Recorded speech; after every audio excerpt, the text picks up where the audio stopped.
teman-teman semua, kembali lagi sama aku Sasa. Kali ini aku lagi-lagi ditemenin sama seorang temen di samping aku. Langsung aja ya aku kenalin, namanya Marsha alias Caca. Dan kita udah temenan dari kelas 7. Iya, kalau barusan denger suara itu ada yang di balik kamera gitu guys. Namanya disamarkan. Iya, namanya disamarkan. Nah, pokoknya karena mumpung Caca lagi main ke rumah, tenang aja, dia udah mandi dulu tadi. Nah, kita mau main judulnya This or That gitu ya. Kalian pasti tahu itu kayak bukan game sih, template di Instagram atau mungkin ada juga ya filter-filternya. Nah, pokoknya kita mau main itu tapi secara live, oke? Jadi nanti kita akan pilih antara A atau B, terus kita akan memberi opini gitu deh masing-masing. Langsung aja ya, kita masuk ke permainannya. Yay! Oh ya, bentar, sebelumnya permainan ini akan dipandu oleh yang tadi suaranya udah muncul ya. Namanya Wina, udah kasih tau aja. Oke, silahkan Mbak Wina. Pertanyaan pertama. Yeay. Nikah di bawah 25 atau di atas 25? Coba duluan, Cak. Aku deh. Kalau aku sendiri sih lebih milih nikah di atas 25. Karena sekarang ini kan umurku udah 22 nih. Terus kayak 25 itu udah bentar lagi banget. Dan menurut aku tuh belum siap dalam 3 tahun ke depan untuk menikah. Jadi kayak, dan harapannya itu adalah ketika aku menikah itu aku sudah mapan. Dan menurut aku akan mencapai target itu ketika aku sudah di atas 25 tahun gitu. Okay. Kalau aku sebenarnya cita-cita terdalam pas kecil sih di bawah 25 gitu ya. Karena gimana ya, memang cita-cita saya tuh menjadi ibu rumah tangga gitu ceritanya. Alah, klise banget. Tapi beneran lucu aja ngebayangin kayak ngurusin suami, ngurusin keluarga, terus ada anak-anak lari-larian tuh gemes banget, walaupun nggak tahu sih siapa apa enggak. Cuman ya nggak tahu ya, kalau emang jalannya tidak memungkinkan ya udah gitu kan, nggak dipaksa juga sih. Lucu aja gitu, kayak kitanya masih segar, kitanya masih kuat buat ngurusin anak gitu, dan kayak ya gemes aja nantinya nggak terlalu jauh gitu loh usianya antara kita sama anaknya. Jauh amat Bisa ya, jalan-jalan bareng juga udah masih fresh gitu iya, ya. betul, tapi ya nggak apa-apa, maksudnya lihat nanti aja lah ke depannya gimana, yang terbaik aja. Pertanyaan kedua. Lulus cepet susah dapat kerja atau lulus lama gampang dapat kerja? Lulus lama cepet dapat kerja. Karena kalau kamu kuliah, menurut aku itu tuh udah pasti gitu loh jalannya. Kayak abis ini semester ini, abis itu skripsi, abis itu lulus, abis itu sidang gitu-gitu kan ya. Tapi kalau kerja kan kita nggak ada yang tahu ya. Jadi ketika kalau ditanyanya kayak gitu ya pasti pilihnya lebih cepet kerja dong. Jadi kita juga nganggurnya nggak lama gitu. Jadi udah kelar kuliah langsung kerja deh, enak gitu loh, nggak ada break yang terlalu lama gitu loh antar kuliah sama kerjanya, nggak nganggur kelamaan gitu. Ini susah sih. Karena apa ya, pertimbangannya gini, kalau seandainya lulus cepat tapi nggak dapet kerja, kayak sama aja gitu loh, kan lu kuliah lulus Buat kerja untuk kerja kan, terus kayak kalau seandainya jedanya panjang lu nggak kerja juga kayak ya mau ngapain gitu kan, kalau seandainya lu nggak ada inovasi, nggak ada kerjaan apa sama sekali. Tapi kalau lu kuliah kelamaan juga, terus habis langsung kerja, kalau lu selama kuliah itu kan lu masih harus bayar uang kuliah kan, kecuali kalau seandainya lu dapet beasiswa atau apa. Nah itu juga pertimbangan ya, yang bener susah sih, bener. karena Usia.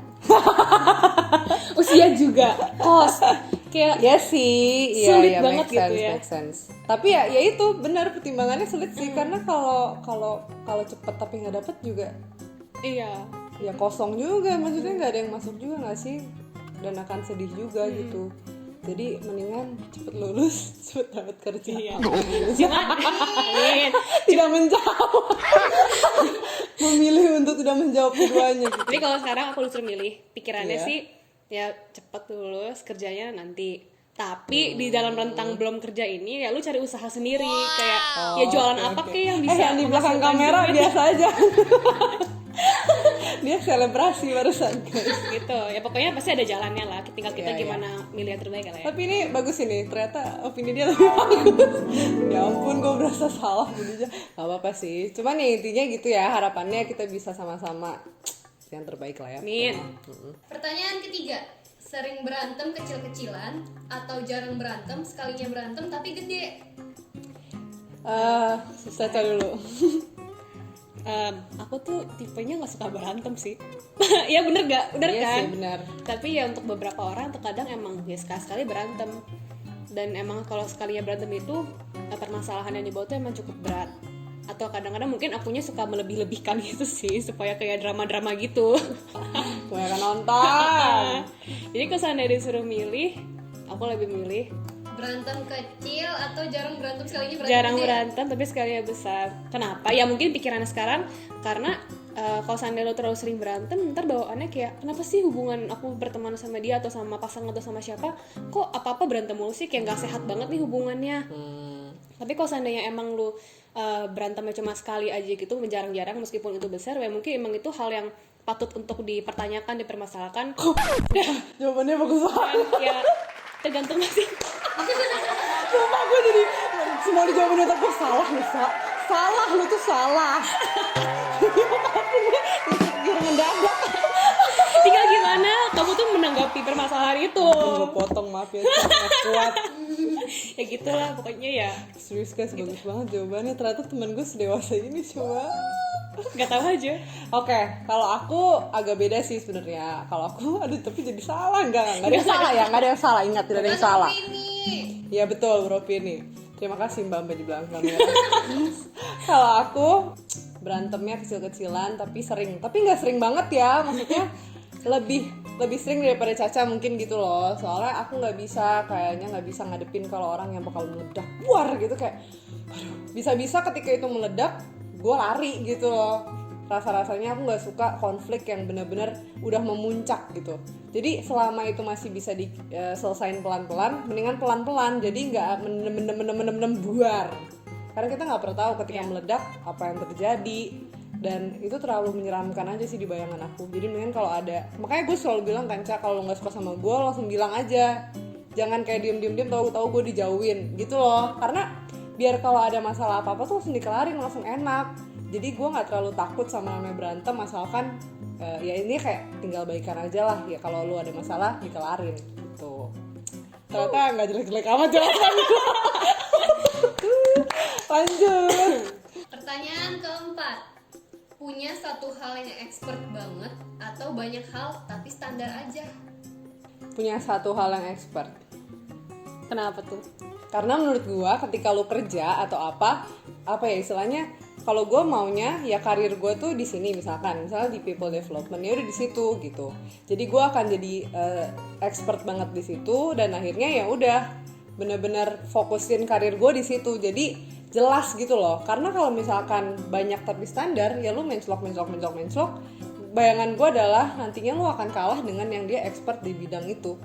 Gitu, akhirnya lo kesana ada yang udah expert, lo kesini dia juga ada yang expert, jadi mendingan gue expert di satu, jadi ya udah gue bakal fokusin diri gue di sini gitu. Coba Caca gimana? Aku setuju sama Sasa. Akhirnya. Karena apa? Aku pribadi tuh, aku tuh merasa diri aku itu kayak ya gak ada satu hal yang benar-benar expert banget dalam bidang tertentu. Jadi aku tuh merasa diri aku sendiri pribadi lebih kayak yang banyak yang lumayan bisa, tapi standar-standar aja gitu loh, nggak ada yang mencolok, nggak ada yang kayak wah gitu loh. Jadi tuh nggak ada satu hal yang bisa aku fokuskan atau aku kembangkan dan aku capai lah target yang benar-benar aku pengenin banget. Jadi kalau menurut aku pribadi akan lebih baik kalau seandainya punya satu hal yang benar-benar kita sukain banget, yang benar-benar kita emang enjoy dan kita bisa melakukan itu supaya bisa mencapai apa yang kita inginkan. Iya gitu, kayak misalkan kamu mau posisi di sini, ya kamu harus fokus kan sampai di sini gitu. Bayangan aku gitu aja sih. Karena kalau kamu kemana-mana nanti kamu gak akan mencapai titik ini, tapi di sini semua. Terus kapan kesininya gitu. Benar. Tapi di sisi lain sebenarnya kalau pendapat lain ya sebenarnya artinya kamu multi talent, kayak kamu jadi banyak bisa lebih fleksibel, yaitu bebas ya. Cuman kalau kita berdua kebetulan sama pengennya fokusin di satu hal aja gitu. Karena jatuhnya ya kalau seandainya banyak hal yang kamu bisa, kamu jadi kayak jatuhnya mencari jati diri kamu. Iya Kamu tuh benar, maunya aku di ngerasa gitu sih. Bener-bener kayak nggak tahu sampai kapan kamu akan mencari hal yang benar-benar kamu inginkan di antara semua tiga. Terus ntar bingung kayak, tapi gue bisa di sini, tapi di sini juga bisa sih. Iya gimana? Ini mbak di belakang kameranya agak pengen mau ikut gitu guys. Ya, kalau dia yang satunya guys, inget ya, nggak ada yang salah, nggak ada yang benar, ini semua perspektif orang-orang, oke? Jadi kalau kalian pun punya pendapat yang berbeda, it's okay. Pertanyaan kelima, terus-terusan diusahain atau direlain? Cak. Ini maksudnya gimana ya konteksnya? Dalam berbagai hal kayaknya, kayak misalkan dalam cinta ya, ketika lu rasa udah melelahkan, apakah lu akan terus usahain atau direlain. Dalam pekerjaan ketika lu nanti nemu ternyata tidak menyenangkan gitu, apakah diusahain apa direlain gitu loh. Dalam pertemanan ya, banyak lah intinya dalam kehidupan ketika itu General. iya secara general lu akan cenderung untuk mempertahankan terus apa ya udah relain. Kayaknya semua orang relatif pasti bakal berusaha dulu lah ya, tapi itu kalau seandainya emang dia tahu dia nggak bisa mencapai itu akan direlain. Tapi kalau aku pribadi, aku lebih milih untuk merelakan. Karena apa? Ya, aku yang tahu batasan aku yang tahu sampai mana aku bisa bertahan, aku yang tahu kapabilitas aku lah berjuangin sampai mana. Nah, ketika aku tahu emang aku udah nggak bisa diperjuangkan lagi dan akunya juga udah bener-bener capek dan nggak enjoy, buat aku ya ngapain diperjuangin terus kalau sampai pada akhirnya kamu bakal ngerasa capek dan nggak mendapatkan apa-apa. Jadi kayak ya udahlah, mending lepasin aja. Kayak misalnya contohnya percintaan nih, ya nggak tahu sih, sebenarnya aku nggak expert ya dalam masalah percintaan. Tapi misalnya kamu sama pasangan kamu tuh udah nggak seprinsip lah istilahnya, terus Susah itu guys. iya, Prinsip itu susah. terus kamu itu kayak kamu tuh cinta banget sama dia, kayak aku tuh nggak bisa kalau nggak sama dia, pokoknya aku bisa harus berjuangin sama dia. Harus memperjuangkan sama dia banget karena dia satu-satunya orang yang bisa menerima aku apa adanya lah, yang bisa istilahnya yang aku cintai lah gitu. Tapi kalau pada akhirnya emang prinsipnya itu udah berbeda, ya kan itu kan nggak bisa diperjuangkan kan, mau gimana pun juga caranya pada akhirnya nggak bakal baik adanya kan. Iya.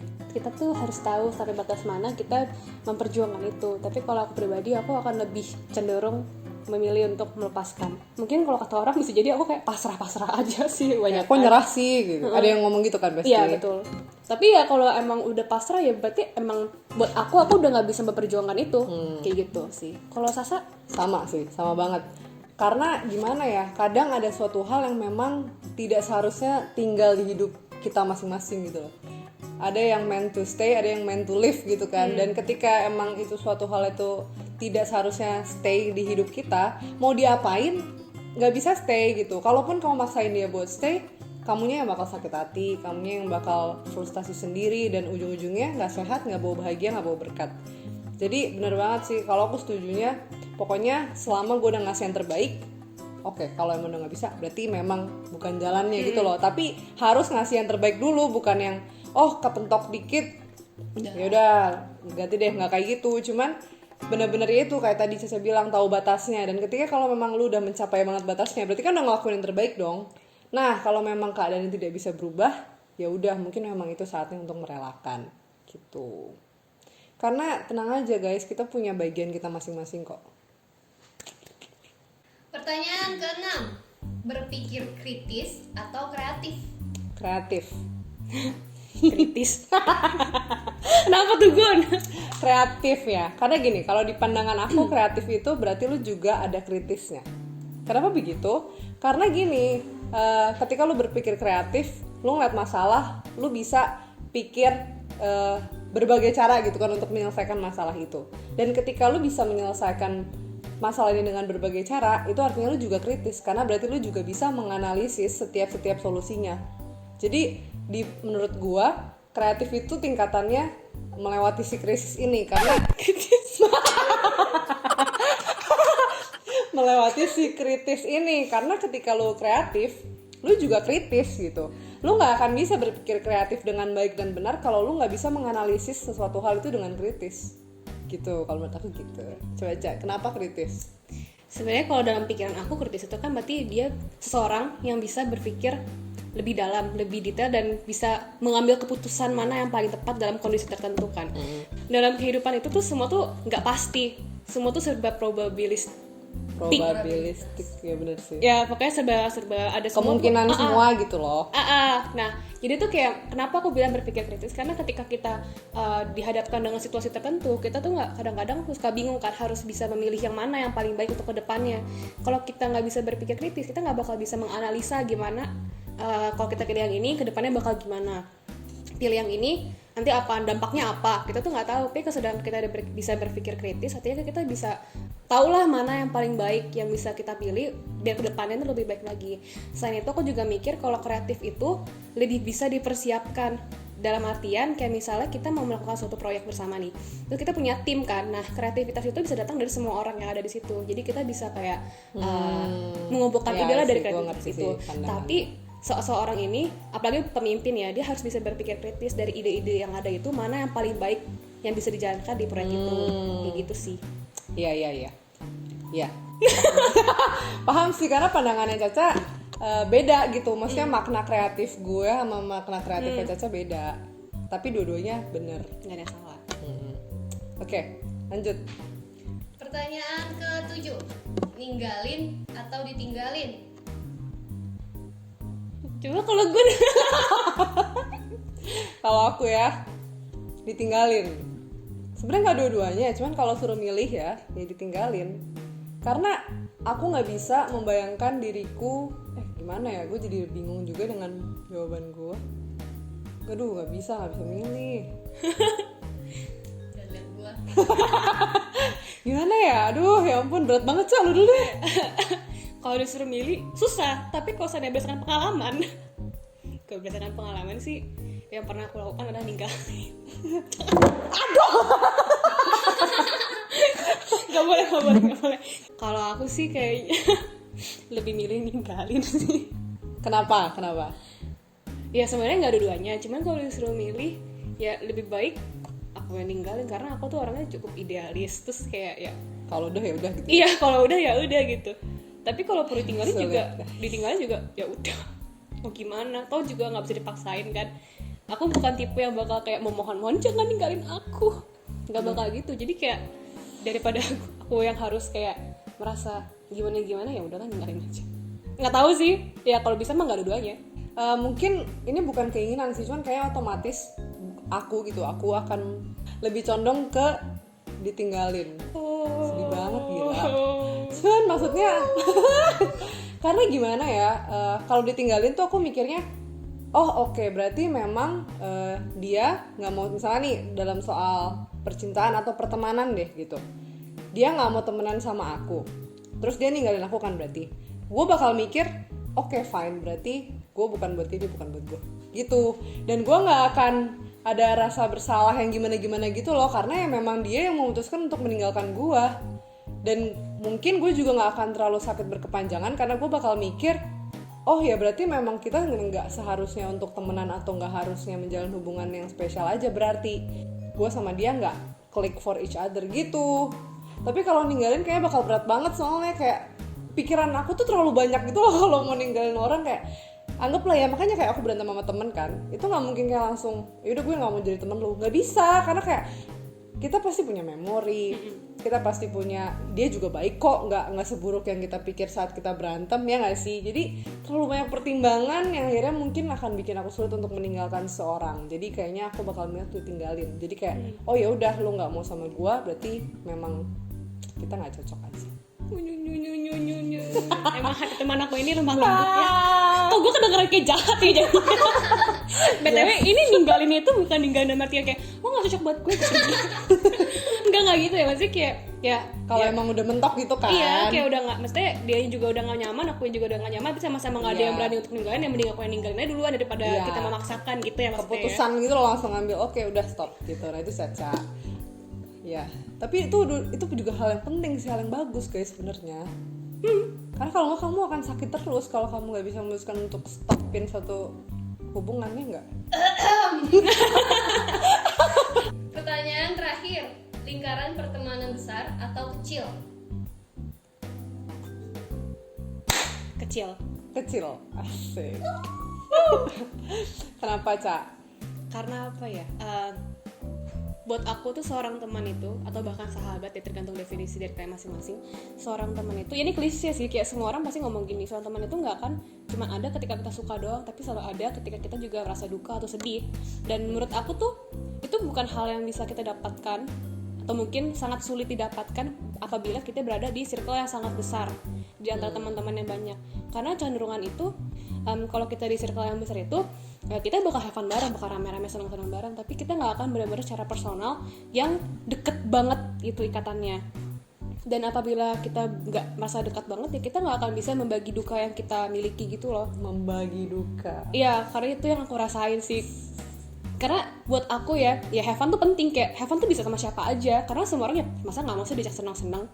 Tapi itu nggak semua orang itu mau diajak bersedih gitu loh. Ya nggak sih, kayak sometimes lu merasa down, merasa dibutuh orang ada di sisi lu, tapi kalau lu nggak punya teman yang benar-benar deket banget ya One call away gitu kali ya istilahnya. kayak ya lu nggak tahu harus pergi kemana gitu. Dan menurut aku tuh itu yang bisa aku dapatkan dari circle pertemanan yang kecil. Ya sebenarnya pertemanan yang besar itu nggak ada salah ya, bahkan itu hal yang bagus untuk menambah relasi, untuk ya have fun senang-senang itu. Tapi kalau untuk masalah lebih di dalamnya lagi ya, aku akan lebih memilih untuk temanan di circle yang sempit yang kecil gitu. Kalau aku ini sih sama kayak Caca. Tapi maksudnya gini, kalau kalian ada di circle yang besar bukan berarti circle besar itu pasti nggak deket. Enggak ya, bukan gitu juga maksudnya. Cuman kalau untuk kita berdua, kita sulit gitu mendapatkan ikatan yang begitu dalam di circle yang besar gitu maksudnya. Mungkin kalau ada yang bisa ya nggak apa-apa gitu ya, malah bagus banget gitu kalau lu bisa tetap dekat di circle yang besar. Itu menurut aku suatu hal yang hebat. Cuman untuk kita berdua, kita bakal memilih untuk yang kecil, karena aku pikirnya ketika kamu sulit menceritakan sesuatu, kamu akan lebih mudah menceritakannya, nggak secara kesemuanya, nggak langsung banyak orang gitu loh, tapi ke beberapa orang tertentu yang memang benar-benar paham aja gitu. Kayak aku lebih nyaman kayak gitu. Dan maksudnya ketika definisi pertemanan dan persahabatan aku juga cukup kompleks menurut aku sendiri ya, karena kalau apalagi sahabat itu nggak cuma sekedar bersenang-senang kayak Caca bilang, tapi adalah ya ketika lu bisa tetap nemenin dia even di worst days-nya dia, itu satu. Dan di worst, maksudnya ketika dia menjadi diri dia yang terburuk juga. Gimana ya ngomongnya? Kadang kan kita ngerasakan kayak kita lagi buat salah banyak, atau kita lagi, intinya kitanya lagi nggak baik aja gitu. Nah, temen, kalau menurut aku temen yang bener-bener temen adalah lu ngeliat temen lu kayak gitu, ya lu tolongin dia, bukan lu tinggalin gitu. Pokoknya ketika ada sesuatu itu ya lu tetap ada buat dia, walaupun lu mungkin gak setuju dengan apa yang dia lakukan ya, tapi lu tetap ada buat dia, dan lu akan membantu dia untuk keluar, gak usah membantu deh, sekedar nemenin dia aja untuk melewati masa-masa terburuknya dia. Nah, hal kayak gitu menurut aku bisa banget didapetin cuman di circle yang kecil ini, karena ya itu kata Caca bilang, sedekat itu, sedalam itu. Jadi kayak istilahnya tuh gak perlu cerita panjang lebar lagi, dia udah tau lah. Kayak mungkin gitu kali ya kurang lebihnya gitu. Gak usah nangis Mbak di belakang kamera. Dan gitu. Dan itu yang aku rasain sama mereka-mereka.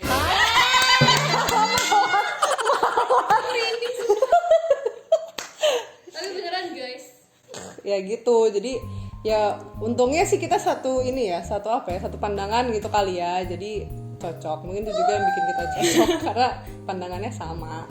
Tapi again, gak ada yang salah, circle besar, circle kecil, itu depends ke orang masing-masing, dia lebih nyaman di mana. Cuman kalau kita ya yang kecil gitu. Soalnya kalau aku pribadi, kalaupun aku bermain di lingkungan yang ramai orang ya aku bakal tetap deketnya sama beberapa Ya, orang benar tertentu. sih, benar-benar. Kalau aku ya Susah gitu ya, kayak ngegerak semua tuh. Nggak tahu, effort banget deh. ya nggak semua orang bisa. Makanya orang yang punya betul, social betul, skill betul. kayak gitu tuh kayak wow. Iya, Keren betul banget dah, gue setuju. asal jangan jadi bunglon. Nah, itu bener banget tuh guys, kata si kakak di belakang kamera ini. Coba Ketika- Kak, maksudnya apa tuh Kak? Iya, maksudnya gimana, Win, jadi bunglon? Mungkin yang maksudnya bunglon itu jangan jadi kayak kamu nggak punya pendirian dan akhirnya ngikutin apa kata kelompok gitu. Kelompoknya ke pohon, kamu mengikuti jadi coklat. Padahal sebenarnya kamu nggak seperti itu gitu. Jadi ya itu memang mungkin sih bisa terjadi ketika circle-nya terlalu besar, karena akhirnya kamu susah untuk mengungkapkan apa yang sebenarnya kamu mau gitu. Akhirnya ya udah deh, gue ikut kelompok aja. Jangan sampai kayak gitu.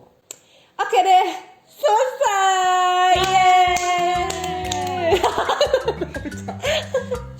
Permainan kita udah selesai, dan ya itulah opini kita berdua gitu ya. Boleh setuju, boleh enggak, itu semua bebas dan tergantung perspektif kalian masing-masing. Jadi nggak apa-apa, nggak harus sama, nggak harus beda gitu lah intinya ya. Mungkin segitu aja videonya untuk kali ini. Kita mau closing aja, tapi kali ini closingnya dibantu sama Caca. Yeay! Guys, semoga video bermanfaat. Jangan lupa like, comment, and subscribe channel Natasha Gunawan. Astaga, gak mungkin banget gue bisa kayak gini. Thank you. Oke deh, terima kasih semuanya dan sampai jumpa di video berikutnya. Bye. Dadah. Apa? Sampai jumpa di video berikutnya. Oke deh, terima kasih semuanya udah nonton dan sampai jumpa di video berikutnya. Bye. Dadah. Bye.